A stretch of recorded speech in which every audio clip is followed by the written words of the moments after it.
Red Sea. Do you understand? See. Can you see?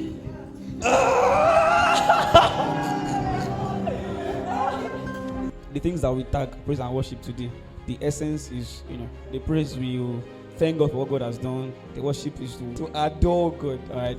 So worship is simply adoration to God for who He is. Worship is not thanking God or adoring God because He has done something, but because He is God.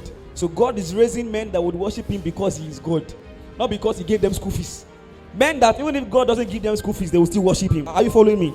So we don't worship because God has He has made me glad. I am so glad. No, that's not really why we worship. We don't worship because He has turned my life around. God has turned it around.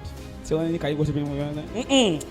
The real essence of worship is to give God reverence because He is God. That what you are doing is thanking and praising Him and all of that because He did something. So your worship has a reason. God is worshipers that don't have a reason. Because God is God. Because God is great. Because God is the greatest. It's enough to worship Him. At times when I'm struggling, I just try to think. Your Bible says,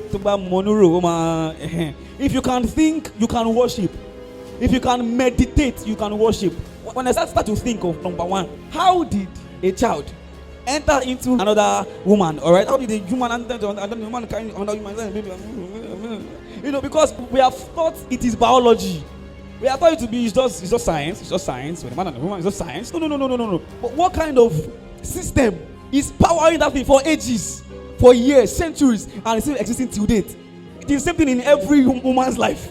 You carry the baby, and then you give birth to another human. You are vomiting another. I think it's science. That's one. I think a lot. Two, how did water used to fall the sky? Science, Abi. It's evaporation. When the water came. But that evaporation, how did it get there in the first place? See, if you are a thinker, you will be a worshiper. When I think of this, and then I don't have answer. I be like, this guy. And then when I look at Jesus and I look at God's mighty works, first of all, I look at how did Peter cut off the ear of that soldier, and this was the ear of the soldier. He gonna come and back. I say, think about it. How did water turn to juice? How did water turn to wine? The sweetest wine of that wedding. Tell me more of these works. Red Sea. Red Sea. Hey, Red Sea. Do you understand? See. Can you see? How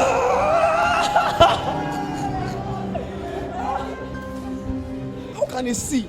Part. Follow this journey. They got to the Red Sea. This is on the children of Israel. And God said, stretch forth your rod. And He did. And then the sea departed.